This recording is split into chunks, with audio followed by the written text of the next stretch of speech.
café. Le café latte? Non, un café en fait. Nous, c'est Hélène et Arthur.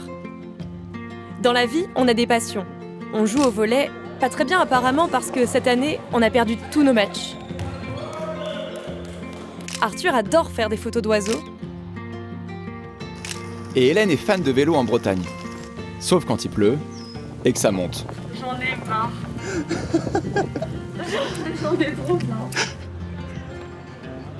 Il y a 3 ans, on a décidé de partir en vacances dans le Jura faire de la rando-raquette dans la neige.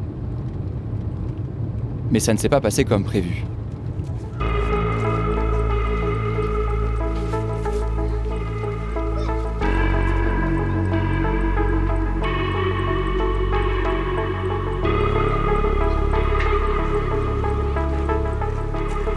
Cette situation-là, elle n'est pas inédite, quoi. On l'a déjà vécue. Après, ce qui est inédit, c'est la répétition des hivers sans neige, quoi. Sans neige. Un hiver comme celui-là, là on fait pas du tout le petit équilibre, on est à la rue totale sur l'exploitation.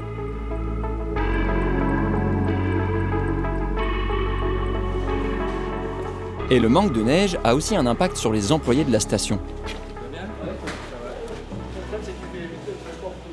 Il y en a qui réfléchissent déjà, oui, à arrêter les saisons complètement, parce que ils y trouvent plus leur intérêt, quoi, d'être là pour être là. En France, entre 1950 et 2025, près de 180 domaines skiables ont fermé leurs portes à cause du réchauffement climatique, licenciant des centaines de personnes. Comme beaucoup, on est conscient de la crise écologique en cours. Mais le fait que cette crise écologique ait des conséquences sur le monde du travail, et en particulier sur les métiers, ça, on n'en avait jamais entendu parler. En 2022, 280 000 agriculteurs marocains ont perdu leur emploi à cause des sécheresses. C'est 55% du PIB mondial qui dépend de la biodiversité. Les entreprises doivent se préparer à cet épisode caniculaire. À basse et moyenne altitude, manque de neige se conjugue déjà au présent. La réserve de l'hypermarché est déjà touchée. Le parking, lui, est sous l'eau. À l'été 2022, la chaleur a asphyxié 90% des poissons. Perte pour l'entreprise, 15 millions d'euros.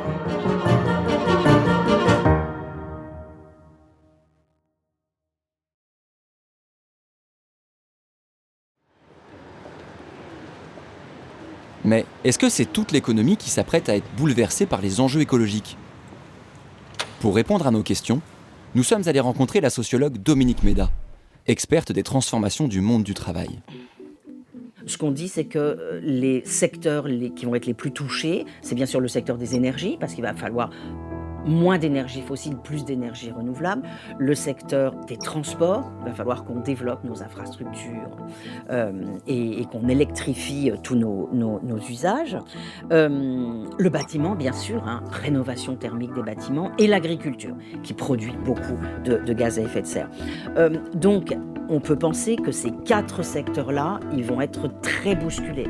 Mais après, il y a des effets de traîne, je dirais, sur l'ensemble des secteurs.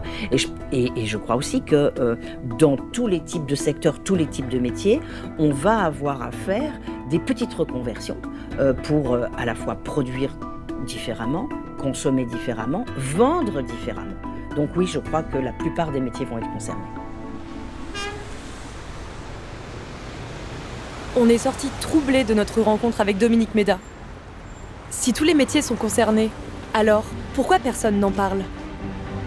Depuis plusieurs années, chacun sait que l'intelligence artificielle fait peser une menace sur l'emploi. Mais la crise écologique s'apprête elle aussi à bousculer le monde du travail.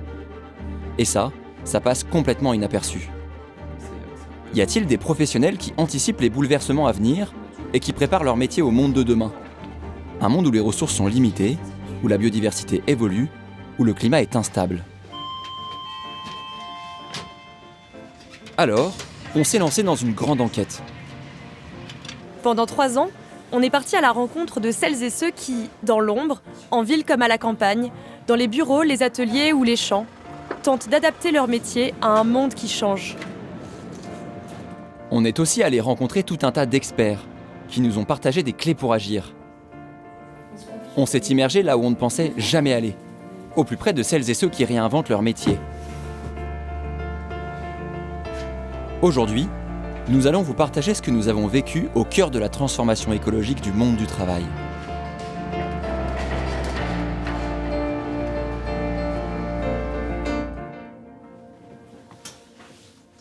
Pour trouver ces éclaireurs, on a passé des centaines d'appels.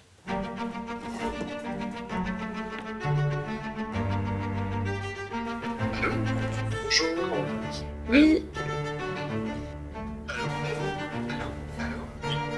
Allô? Oui, allô? Allô? Oui, allô? Quelques rencontres ont retenu notre attention, là où on ne s'y attendait absolument pas.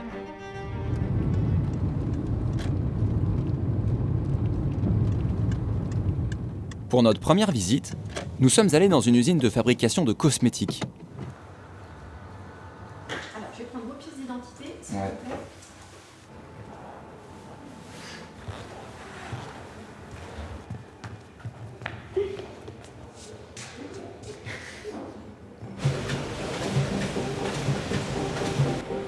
Les machines tournent, calibrant, dosant et scellant chaque flacon avec une précision millimétrique. A priori, tout semble normal. Pourtant, depuis quelques années, l'entreprise fait face à des facteurs de pression écologique de plus en plus forts qui menacent la production. C'est ce qu'a réalisé Sophie, la nouvelle directrice générale, qui veut repenser le modèle de l'entreprise. Quand tu fais un cosmétique, en général, il y a entre 50 et 70% du produit que tu utilises qui est de l'eau du robinet. D'accord ? S'il n'y a plus d'eau, ou si on doit couper la moitié de l'utilisation de l'eau dans certaines régions de France, par période de sécheresse, ça veut dire que mon usine, elle ne tourne plus. Voilà, donc ça, c'est aussi simple que ça. Ça veut dire que tu mets des centaines d'ouvriers au chômage technique et que tu ne produis plus de produits. Donc tu ne peux plus les vendre, donc tu n'as plus de revenus. Donc la dépendance à l'eau, elle est énorme. Et ça fait quand même 3 ans qu'en Eure-et-Loire, la préfecture annonce qu'il y aura des restrictions et des coupes d'eau pendant les 2 mois d'été, parce qu'il n'y a pas assez d'eau en fait, et que c'est pas très loin de la Beauce, hein, donc c'est une région où il y a beaucoup d'agriculture, et entre nourrir et faire du pain et faire de la cosmétique, le choix est vite fait. Donc il y a une dépendance à l'eau très forte. Il y a une dépendance à la biodiversité, c'est-à-dire en gros au monde vivant et au sol, au végétal.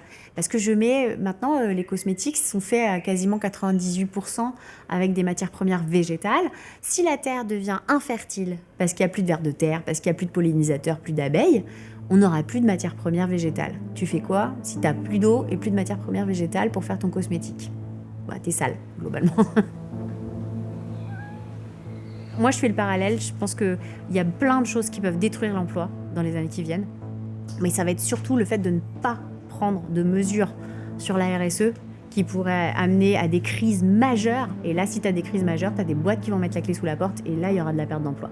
Donc la question que les entreprises devraient se poser, c'est quel est le risque que j'ai à ne pas me préparer à ce qui m'attend ?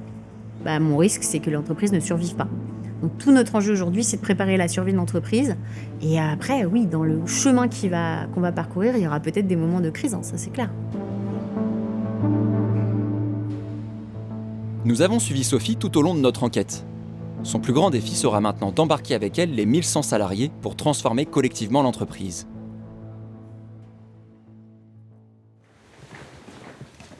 Dans un tout autre secteur, le bâtiment, nous avons rencontré Jules, un doctorant.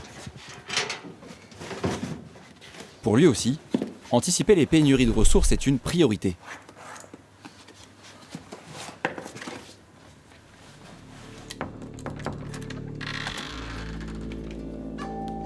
La plupart de nos constructions sont en béton. Pour faire du béton, il faut du ciment, du gravier et du bon sable. Ce bon sable, on le trouve principalement au fond des rivières. Le problème, c'est qu'on coule tellement de béton chaque année que ce bon sable commence à manquer.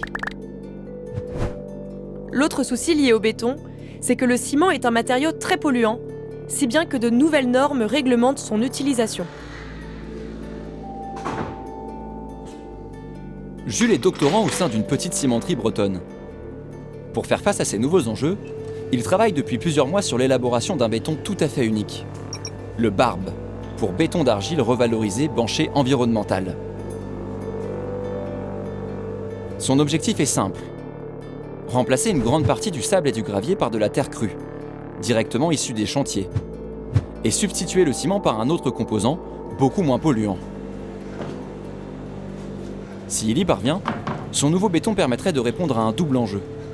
Ne pas être impacté par la pénurie de bon sable qui touche le secteur du bâtiment, et respecter la réglementation environnementale qui encadre l'utilisation du béton.